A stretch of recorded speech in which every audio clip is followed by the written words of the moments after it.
Welcome to examination. இந்த வீடியோல நாம TNPSC group 1 mains daily study target இன்னைக்கு டே 6க்கான டார்கெட் வந்து பார்க்க போறோம். அதே போல இந்த வீடியோல வேற என்ன இருக்கும் அப்படின்னா, நம்ம சிலபஸ் வந்து டீகோட் பண்ண போறோம். பிளஸ் அந்த சிலபஸ் ஏரியாவுல ப்ரீவியஸ் இயர் கொஸ்டின் என்ன கேட்டாங்களோ, அதையும் வந்து நம்ம பார்க்க போறோம். ஸோ இந்த வீடியோவோட நம்ம பார்த்தோம் அப்படின்னா, நமக்கு இந்தியன் நேஷனல் மூவ்மெண்ட்ல 50% ஆஃப் போர்ஷன் வந்து கவர் ஆயிருச்சு. ஸோ இப்ப அடுத்ததா இந்த வீடியோ முடிச்ச உடனே நீங்க பண்ண வேண்டியது என்ன அப்படின்னா, டே 1ல இருந்து 6 வரைக்கும் இதுவரைக்கும் நம்ம குடுத்த போர்ஷன்ல ஏதாவது பெண்டிங் இருக்கா அப்படின்னு பாருங்க. அந்த போர்ஷன்ல நோட்ஸ் எடுக்க வேண்டியது பெண்டிங் இருந்துச்சு அப்படின்னா, அந்த பெண்டிங் வந்து முடிங்க.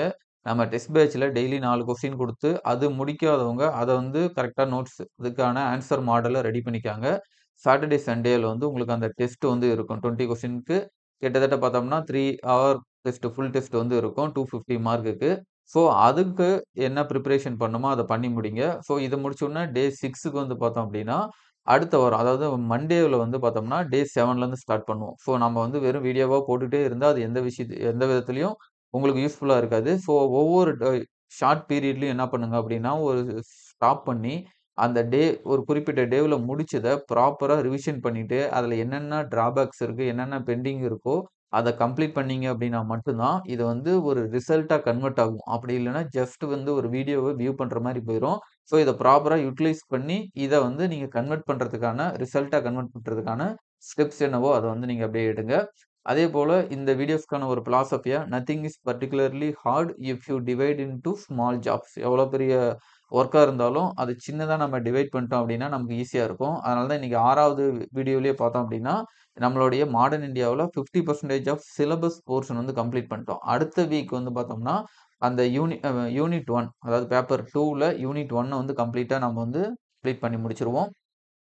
சரி நம்ப இந்த ஏரியா என்ன இன்னைக்கு பார்க்க போறோம் அப்படிங்கிறத பார்த்துருவோம். Second world war and final phase of independence struggle இந்த ஏரியாவும், அடுத்ததா பார்ட்டிஷன் ஆஃப் இந்தியா இந்த 2யும் நம்ம கவர் பண்ண போறோம். இத டீகோட் பண்ணி பார்க்கும்பொழுது என்னென்ன ஏரியா கவர் ஆகுது அப்படின்னா, 2ஆம் உலகப் போர பொறுத்தவரைக்கும் நம்ம செகண்ட் வேர்ல்டு வார்ல டைரக்ட்டா நாம பார்ட்டிசிபேட் பண்ணல. பிரிட்டிஷ் நம்மள வச்சு அவங்க வந்து பார்ட்டிசிபேட் பண்ணிக்கிட்டாங்க. ஸோ செகண்ட் வேர்ல்டு வார பத்தியான டீட்டெயில்ஸ் வந்து ஃபுல்லாலாம் நீங்க படிக்கணும் அப்படின்னு கிடையாது.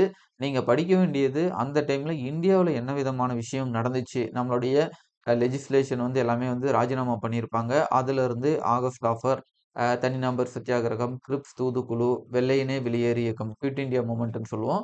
சிஆர் பிளான், வேவல் பிளான், அமைச்சரவை தூதுக்குழு. இந்த ஏரியாவ நீங்க முதல்ல கவர் பண்ணிட்டீங்க அப்படின்னா, ஃபர்ஸ்ட் போர்ஷன் அதாவது செகண்ட் வேர்ல்டு வாரோடைய அந்த ஃபைனல் பேஸ் அப்படிங்கிற ஏரியாவ வந்து நீங்க கவர் பண்ணிடலாம். அடுத்ததா இதிலேயே பார்ட்டிஷன் ஆஃப் இந்தியாவுல இந்த ஏரியா அதாவது இருநாடு கொள்கை 2 நேஷன் 3 ஜூன் 3 பிளான் மாகாணங்களை ஒன்றிணைத்தல் இன்டகிரேஷன் ஆஃப் ஸ்டேட் இந்த ஏரியாவ கவர் பண்ணிடலாம். இதுல ஒரு விஷயம் நீங்க நல்லா வீடியோவ ரெகுலரா ஃபாலோ பண்ணியிருந்தீங்கன்னா தெரியும். இந்த இன்டகிரேஷன் ஆஃப் ஸ்டேட்ட நம்ம ஆல்ரெடி கவர் பண்ணியிருப்போம். எங்க அப்படின்னா, சர்தார் வல்லபாய் பட்டேலுடைய நோட்ஸ் நீங்க எடுக்கும்போதே இத கவர் பண்ணியிருப்பீங்க. ஸோ அந்த மாரி கவர் பண்றது எல்லாமே நீங்க இந்த இடத்துல திரும்பலாம் கவர் பண்ணணும்னு கிடையாது. இந்த நோட்ஸ டைரக்ட் பண்ணிக்காங்க. அந்த ஏரியாவுல நம்ம இத கவர் பண்ணிட்டோம் அப்படிங்கிறத மென்ஷன் பண்ணிக்காங்க. அப்பதான் வந்து உங்களுடைய டைம் வந்து அங்கங்க வந்து ஷார்டன் பண்ணி குறைச்சுட்டே இருக்க முடியும். சரி என்ன ப்ரீவியஸ் இயர்ல இந்த ஏரியாவுல கொஸ்டின் கேட்டாங்க அப்படின்னா, இந்திய சுதந்திர போராட்டத்தின் இறுதி கட்டம் தீவிரமான பேச்சுவார்த்தைகளின் ஒரு கட்டமாக இருந்தது. The final phase of Indian freedom struggle was phase of intense negotiation. So ஒண்ணும் கிடையாது. மேல அந்த இடத்துல சொல்லியிருக்கோம் இல்லைங்களா? மேல சொல்லிக்கிற இந்த ஏரியாவ அதாவது ஆகஸ்ட் ஆஃபர்ல இருந்து நீங்க அமைச்சரவை தூதுக்குழு வரைக்கும் எழுதி ஒரு முன்னாடி, பின்னாடி லைட்டா ஒரு இன்ட்ரோ கன்க்ளூஷன் போட்டீங்க அப்படின்னா, அதுதான் இதுக்கான ஆன்ஸரே. சரிங்களா? 2023ல டாப்பர்ஸோடைய ஆன்ஸர் ஷீட்லயும் இதே தான் வந்து இருந்தது. ஸோ அடுத்தது பார்த்தோம்னா, 2ஆம் உலகப் போருக்கு பிறகு எப்படிப்பட்ட அரசு அமைய வே அ அம் அரசு இந்தியாவில் அமைய வேண்டுமென ஆங்கிலேய அரசு விரும்பியது. What was the political setup aimed by British government for India after the world war 2 ஒண்ணும் கிடையாது. அந்த வேர்ல்டு வார் 2 டைம்ல நமக்கு என்னென்ன நெகோசியேஷனுக்கு என்னென்ன குழு அனுப்புனாங்களோ, அவங்களுடைய சஜஷன் நாங்க இதெல்லாம் புரொவைட் பண்ணுவோம். டொமினியன் வந்து நாங்க புரொவைட் பண்ணுவோம்.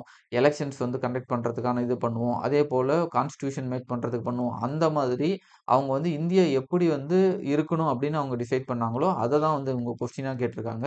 பட் வந்து கொஞ்சம் ஓல்டு கொஸ்டின் தான். அதையும் பார்த்துக்கங்க. அதே போல வந்து பார்த்தோம்னா, குதை கித்மேக்கர் இந்த ரெட் ஷர்ட் மூவ்மெண்ட்ன்னு சொல்லி கான் அப்துல் காஃபர் கான் ஃப்ரான்டியர் காந்தின்னு சொல்லுவாங்க. எல்லை காந்தி அப்படின்னு. ஸோ அத பத்தி கேட்டிருக்காங்க. இதுவும் பழைய கொஸ்டின் தான். பட் இருந்தாலும் நீங்க அந்த ஏரியாவுல 1920ல இருந்து 40க்கு இடைப்பட்ட காலகட்டத்தில ரொம்ப இம்பார்ட்டன்ட் ஏரியாவ மட்டும் நீங்க கவர் பண்ணா போதும். நார்மலா காந்தி படிக்கும்போது நீங்க சிவில் டிசோபீடியன்ட் மூவ்மெண்ட், நான் கோஆப்பரேஷன் மூவ்மெண்ட் அதேபோல குயிட் இண்டியாங்கிறது இங்க டைரக்ட் போர்ஷன்லயே கவர் ஆயிருது. இந்த ஏரியா எல்லாமே பிளஸ் வந்து பார்த்தோம்னா, சைமன் கமிஷன், நேரு ரிப்போர்ட் இது எல்லாமே வந்து பார்த்தோம்னா, இந்த டைம் ஜோன்க்குள்ள கவர் ஆகும். ஸோ அந்த மாரி ரொம்ப பர்ட்டிகுலர் இம்பார்ட்டன்ட்டா இருக்கிறத மட்டும் நீங்க கவர் பண்ணிக்கங்க. இந்திய தேசிய ராணுவம் பற்றி சுருக்கமாக எழுதுக. நீங்க இது வந்து நேதாஜிய படிக்கும்போதே இந்த ஏரியாவ கவர் பண்ணியிருப்பீங்க. ஸோ, அதனால நீங்க அந்த நேதாஜியோடைய நோட்ஸ் எடுங்க. அந்த டாபிக்ல கவர் பண்ணத இத வந்து நீங்க கவர் பண்ணிக்கலாம். August offer individual satyagraha, grips mission இத பத்தி பர்ட்டிகுலரான கொஸ்டின்ஸ் எதுவுமே வந்து டைரக்ட்டா கேட்கல. பட் ஓவராலா அந்த 2ண்ட் வேர்ல்ட் வார் முடிஞ்ச பின்னாடி அப்படின்னு கேட்கும்போது, இது எல்லாமே நீங்க எழுதுற மாரி இருக்கும். ஸோ, இது எல்லாத்துக்குமே வந்து பார்த்தோம்னா, ஆஃப் பேஜ் மொத்தமா இன்னைக்கு நீங்க எடுக்க வேண்டியதே பார்த்தோம் அப்படின்னா, ஒரு 6 டூ 7 பேஜ் நோட்ஸ் தான் வந்து எடுக்கிற மாரி இருக்கும். ஸோ, அது எல்லாமே ஆஃப் பேஜ்ல ஷார்ட் அண்ட் கிரிஸ்பா எடுத்து வச்சுக்கங்க. அப்பதான் ரிவைஸும் பண்ண முடியும். வெள்ளையனே வெளியேறு இயக்கத்தில் தமிழகத்தில் தொழிலாளி வர்க்கத்தின் பங்களிப்பை வந்து மதிப்பிடுக. நாம பார்த்தோம். நம்மளோட இண்டிபெண்டன்ட் மூவ்மென்ட்ல லாஸ்ட் வீடியோல கேபிட்டலிஸ்ட் முதலாளிகளுடைய கான்ட்ரிபியூஷன் என்னன்னு கேட்டிருப்பாங்க. அக்ரிகல்ச்சர் ஃபார்மர்ஸோட கான்ட்ரிபியூஷன், வுமன்ஸோட கான்ட்ரிபியூஷன் கேட்கிற மாரி, தொழிலாளி வர்க்கத்தோடைய கான்ட்ரிபியூஷன் அதுவும் ஸ்பெஷலா வெள்ளையனே வெளியேறு இயக்கத்துல, அதுவும் ஸ்பெஷலா தமிழகத்துல. இந்த 3யுமே கரெக்ட்டா நீங்க பிரேக் அவுட் பண்ணி எழுதுனீங்கன்னா தான் வரும். நீங்க வெறும் தொழிலாளர்கள் எழுதினாலும் மார்க் போட மாட்டாங்க. தமிழகத்தில் தொழிலாளர்கள்னு ஜெனரலா எழுதினாலும் மார்க் போட மாட்டாங்க. தமிழகத்தோடைய தொழிலாளிகள் வெள்ளையனே வெளியேறு இயக்கத்துல குவிட் இண்டியா மூவ்மென்ட்ல தமிழ்நாடு வொர்க்கிங் கிளாஸ் பீப்பிள் உடைய கான்ட்ரிபியூஷன் கேட்டிருக்காங்க. ஸோ அத மட்டும் அண்டர்ஸ்டாண்ட் பண்ணிட்டீங்கன்னாவே போதும். செய் அல்லது செத்துவிடு. சரிங்களா? Do or die. இந்த வந்து காந்தியோட இதே தான். மேல குடுத்த அதே போர்ஷன் தான். ஹெட்டிங் மட்டும் மாத்தி குவிட் இண்டியா அப்படின்னு சொல்லி குடுக்காம, இந்த கமெண்ட் வந்து குடுத்துருக்காங்க. ஸோ அப்படி கேட்டாலும் அதே ஆன்சர் தான். CR formula. ஸோ இத வந்து நீங்க ராஜாஜிய பார்க்கும்பொழுதே ராஜாஜிய பார்க்கும்போது நீங்க என்னென்ன கவர் பண்ணியிருப்பீங்க அப்படின்னா, வேதாரண்யம் சத்தியாகிரகா கவர் பண்ணுவீங்க. அதேபோல ரொம்ப இம்பார்ட்டன்ட்டா ராஜாஜியோட ஃபார்முலா, அதுக்கு நடுவுல வந்து பார்த்தோம்னா, அவருடைய கவர்ன்மெண்ட் தமிழ்நாட்டுல அவருடைய கவர்ன்மெண்ட் பிளஸ் போஸ்ட் இண்டிபெண்டன்ட்லயும் அவருடைய கவர்ன்மெண்ட்ட பத்தி பார்ப்போம். ஸோ, இந்த ஏரியாவ மட்டும் நீங்க அங்க ராஜாஜிலயே கவர் பண்ணியிருப்பீங்க. இங்கேயும் ஸ்பெசிஃபிக்கா கவர் பண்றதுனாலும் பண்ணி வச்சுக்கங்க. யூஸ்ஃபுல்லா தான் இருக்கும். அடுத்து பார்த்தோம்னா, பேப்பர்ல பெருசா எந்த கொஸ்டினும் வரல. கேபினட் மிஷன்ல இருந்து வந்திருக்கு. ஸோ, அமைச்சரவை தூதுக்குழுவின் முக்கியத்துவத்தை வெளிக்கொணர்க அப்படின்னு சொல்லி, bring out the importance of cabinet mission. Direct question இந்த மாரியே நெறைய கொஸ்டின் வந்திருக்கும். அடுத்ததா பார்ட்டிஷன். ஸோ, ஃபர்ஸ்ட் பார்ட்ட முடிச்சுட்டோம். இப்ப 2வது பார்ட் வந்து பார்த்தோம்னா, பார்ட்டிஷன் ஆஃப் இந்தியாவுல இந்தியாவின் பிரிவினைக்கு வழிவகுத்த சூழ்நிலைகள் மற்றும் சுதந்திர இந்தியாவின் அதன் தாக்கத்தை. சரிங்களா? மேல குடுத்த அதே தான். எப்படி வந்து நம்மளுடைய பார்ட்டிஷனுக்கு என்ன லீட் பண்ணுது? நம்மளுடைய அதாவது முஸ்லீம் லீக் ஸ்டார்ட் பண்ணதுல இருந்தே நீங்க எழுதலாம். முஸ்லீம் லீக் ஸ்டார்ட் பண்ணது. அதுக்கு அடுத்து பார்த்தோம்னா, கிலாஃபத் மூவ்மெண்ட் ஸ்டார்ட் பண்ணது. அதுக்கு அடுத்தது அப்படி அப்படியே கொஞ்சம் கொஞ்சமா day of deliverance, direct action day அப்படியே நீங்க வந்து ஆன்ஸர் வந்து கொண்டு வரலாம். சுதந்திரம், இந்திய சுதந்திரம் நள்ளிரவில் பெற்ற சுதந்திரம் என ஏன் அழைக்கிறோம்?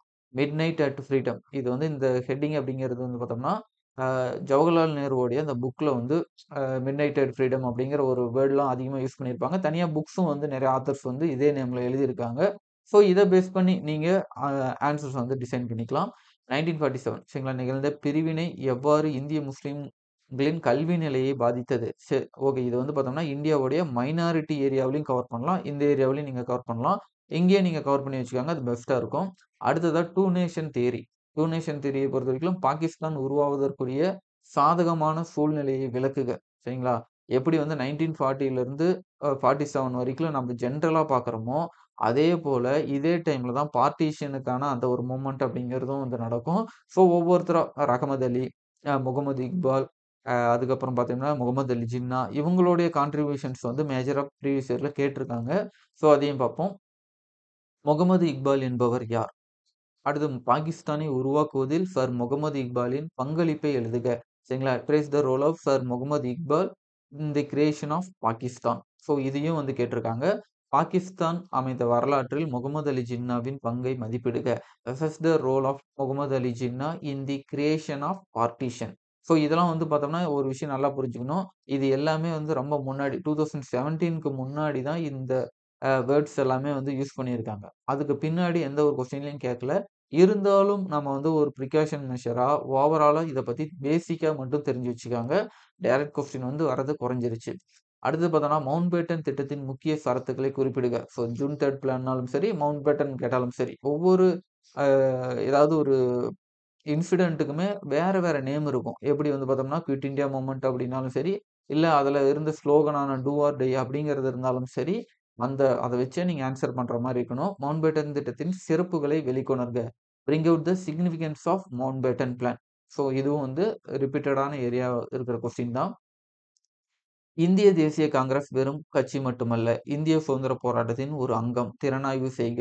ஸோ இந்த மாரிலாம் கேள்வி கேட்கறாங்க. இதுல வந்து ஹோலிஸ்டிக்கா கேட்கறாங்க அப்படின்னா, 1885ல இருந்து 1947 வரைக்கும் நீங்க வந்து எந்தெந்த அ பீப்பிள் எங்கெங்க இருந்தெல்லாம் வந்து இந்த காங்கிரஸ்ல ஜாயின் பண்ணாங்க. இது வெறும் ஒரு பொலிட்டிக்கல் பார்ட்டியா இல்லாம, அவங்களுடைய ஒரு சுதந்திர போராட்டத்துல ஒரு மேஜர் கான்ட்ரிபியூஷன். காரணம் எல்லா கட்சியில இருந்தவங்களுமே காங்கிரஸ்ல இருந்திருப்பாங்க. கம்யூனிஸ்டும் காங்கிரஸ்ல தான் இருந்திருப்பாங்க.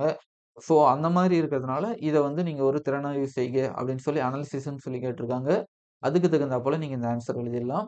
19ஆம் நூற்றாண்டின் தேசிய உணர்வை ஊக்குவிப்பதில் பத்திரிகைகளின் பங்கு. ஸோ, பிரஸ் அப்படிங்கிறது நீங்க தனியா பிரஸ்ன்னு போட்டு நீங்க இது பண்ணாலும் சரி. ஏன்னா பின்னாடி நம்ம பிரஸ்ஸுக்கு மட்டுமே இந்தியாவுடைய பிரிட்டிஷ் ரூல்ல பிரஸ்ஸோடைய ரோல் என்ன அப்படிங்கிறதையே பார்ப்போம். நீங்க அங்கேயும் கூட நீங்க அத மார்க் பண்ணிக்கலாம். ஏன்னா வெர்னாகுலர் பிரஸ் ஆக்ட் அந்த மாரி ஆரம்பிச்சு நமக்கு வரிசையா வரும். அங்கேயும் பார்க்கலாம்.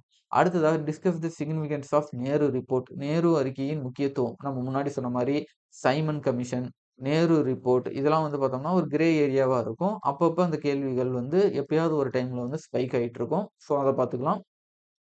1914-47 காலகட்டத்தில் இந்திய முதலாளிகளின் வளர்ச்சி பற்றி விவரித்து, காலகட்டத்தில் நடைபெற்ற காங்கிரஸ் தலைமையிலான இதே தான் சரிங்களா? 2023 நம்ம முன்னாடி பார்த்தோம் இல்லைங்களா? கேபிட்டலிஸ்ட்டோடைய கான்ட்ரிபியூஷன் சொல்லி ஜெனரலா முன்னாடி லாஸ்ட் வீடியோல ஒரு கேள்வி பார்த்திருப்போம். இப்ப பார்த்தோம் அப்படின்னா, ஸ்பெசிஃபிக்கா 1914ல இருந்து 47 வரைக்கும் அந்த இயர் மென்ஷன் பண்ணி குடுத்ததுனால, அந்த ஏரியாவுல இருந்த கேபிட்டலிஸ்ட் நம்ம முன்னாடி கேபிட்டலிஸ்ட்ன்னு பார்த்தோம் அப்படின்னா, அது வந்து பாம்பே பிளான வந்து ரவுண்ட் அப் பண்ணியே நீங்க ஆன்ஸர் கொண்டு வரலாம். ஆனா இவங்க 14ல இருந்தே குடுத்துருக்காங்க. அப்போ வந்து டிஸ்கோ, டாட்டாவோடைய வளர்ச்சியில இருந்தே நீங்க வந்து மென்ஷன் பண்ற மாரி தான் இருக்கும். அவ்வளோதான். இன்னைக்கான வீடியோவுல இந்த ஏரியாவ வந்து நீங்க மட்டும் கவர் பண்ணிக்கிட்டு பிஒய்க்யூ மட்டும் பார்த்துக்காங்க. டெய்லி ஸ்டடி டார்கெட்ல அந்த 4 கொஸ்டின் குடுத்தத அதையும் வந்து நீங்க மென்ஷன் பண்ணிக்கங்க. அடுத்ததா நம்ம திரும்ப மண்டே வந்து இதுக்கான அதாவது சண்டேவே வீடியோ போட்டுருவோம். மண்டேவுக்கான வீடியோ சண்டே ஈவினிங் போட்டுருவோம். அத நீங்க வந்து ஃபாலோ பண்ணிக்கங்க. அடுத்த வீடியோல பார்ப்போம். ஏதாவது சஜஷன்ஸ் இருந்துச்சு அப்படின்னாலும் கீழ கமெண்ட்ல சொல்லுங்க. நன்றி, வணக்கம்.